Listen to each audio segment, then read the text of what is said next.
Assalamualaikum warahmatullahi wabarakatuh. Halo, selamat pagi semua. Bertemu lagi dengan saya Ibu Iva. Kali ini kita akan belajar tentang potensi sumber daya alam dan kemaritiman Indonesia. Tujuan pembelajaran kali ini adalah yang pertama, kalian mampu menjelaskan pengertian sumber daya alam. Dua, kalian mampu menjelaskan potensi sumber daya hutan di Indonesia. Tiga, kalian mampu menjelaskan potensi sumber daya tambang di Indonesia. Empat, kalian mampu menjelaskan potensi kemaritiman Indonesia. Apa sih sumber daya alam itu?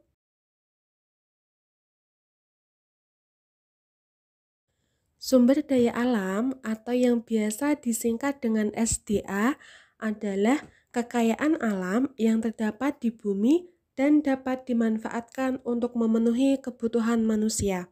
Indonesia sebagai negara maritim memiliki potensi sumber daya alam yang sangat besar, baik di darat maupun di laut. Potensi sumber daya dan kemaritiman tersebut harus benar-benar dikelola secara baik, berwawasan lingkungan, dan berorientasi untuk masa depan. Lalu, potensi sumber daya alam apa saja yang dimiliki Indonesia? 1. Potensi sumber daya hutan.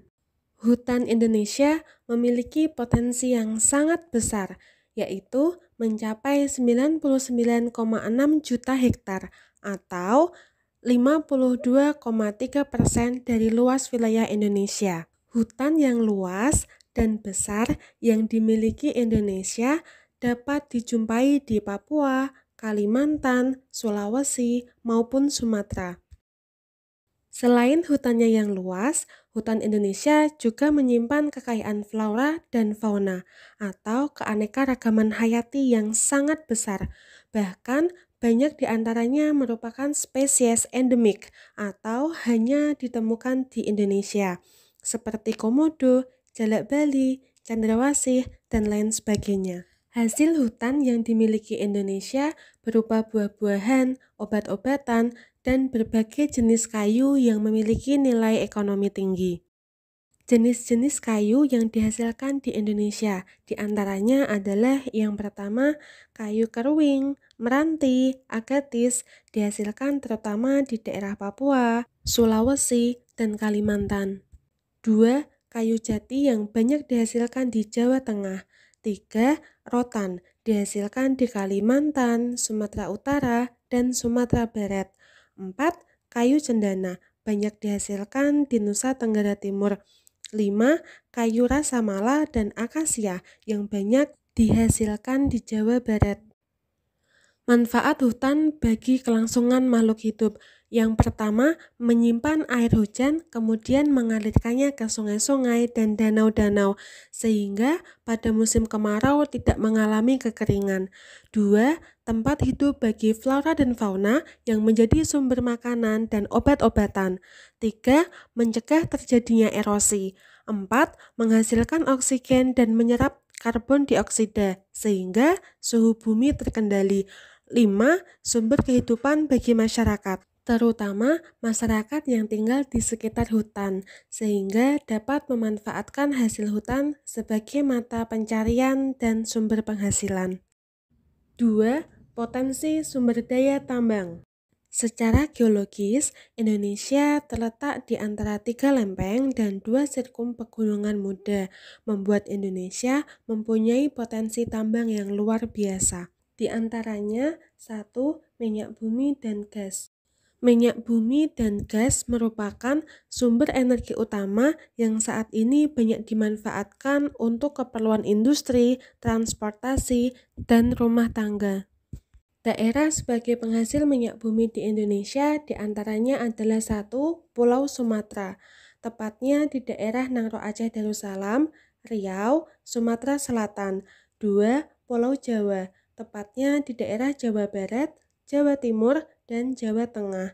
3. Di Pulau Kalimantan, tepatnya di Kalimantan Timur dan Kalimantan Selatan. 4. Di Pulau Maluku, tepatnya di Pulau Seram dan Tenggara, 5 di Pulau Papua, tepatnya di Klamono, Serom, dan Babu. Sumber daya tambang yang kedua adalah batu bara. Batu bara digunakan sebagai sumber energi pembangkit listrik dan rumah tangga. Tambang batu bara di Indonesia terdapat di wilayah Kalimantan Timur, Sumatera Barat, dan Sumatera Selatan. Sumber daya tambang yang ketiga adalah bauksit. Bauksit merupakan sumber biji utama untuk menghasilkan aluminium, bermanfaat untuk industri keramik, logam, kimia, dan metalurgi.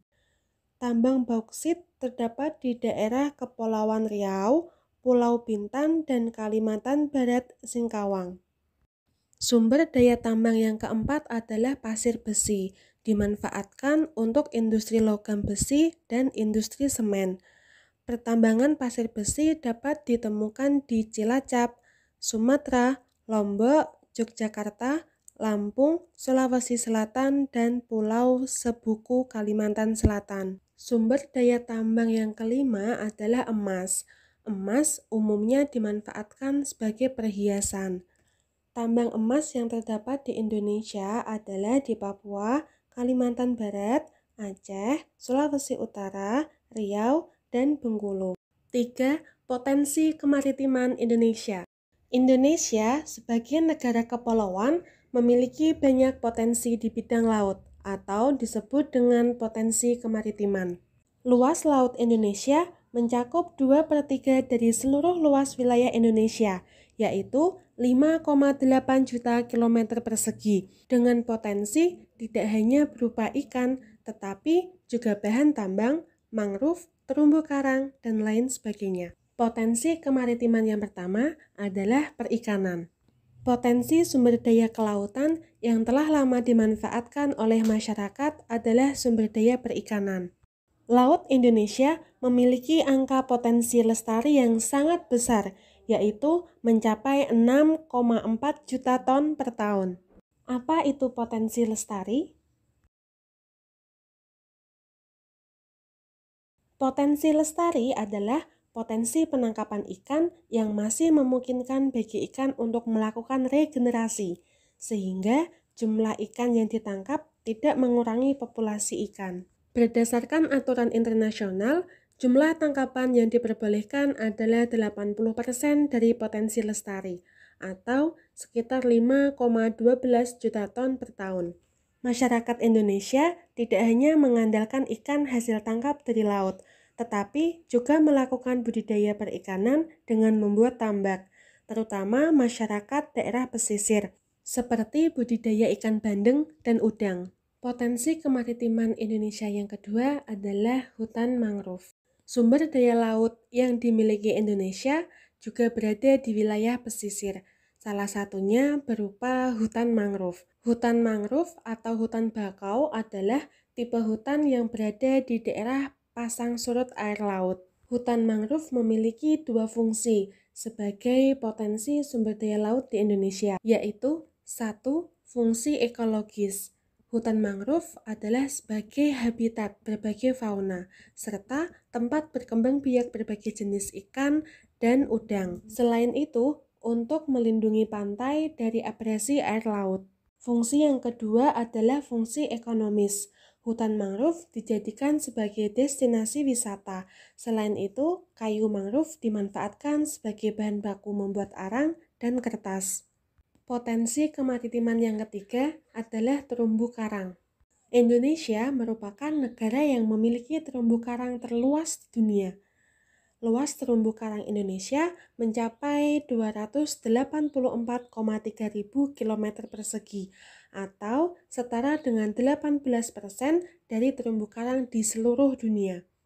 Keanekaragaman hayati yang ada di dalamnya terdapat 2.500 jenis ikan, 2.500 jenis moluska, 1.500 jenis udang-udangan, dan 590 jenis karang. Hal ini membuat Indonesia memiliki potensi sumber daya laut dengan keanekaragaman hayati terumbu karang tertinggi di dunia. Terumbu karang memiliki beberapa manfaat, di antaranya 1. Manfaat ekologis. Terumbu karang menjadi habitat berbagai biota laut. 2. Manfaat ekonomis. Terumbu karang sebagai destinasi wisata serta tempat budidaya rumput laut dan sumber protein. 3. Manfaat sosial, yaitu mendorong manusia untuk memiliki sikap kepedulian terhadap kelestarian lingkungan. Bagaimana teman-teman? Cukup mudah ya materi kita hari ini? Selanjutnya adalah sesi evaluasi. 1. Apa yang dimaksud dengan sumber daya alam? 2. Jelaskan secara singkat potensi sumber daya hutan di Indonesia. 3. Jelaskan dan sebutkan potensi sumber daya tambang yang ada di Indonesia. 4. Jelaskan secara singkat potensi kemaritiman Indonesia. Selanjutnya, tulis jawaban kalian di buku catatan dan akan kita bahas di pertemuan berikutnya. Tetap semangat dan jaga kesehatan. Wassalamualaikum warahmatullahi wabarakatuh.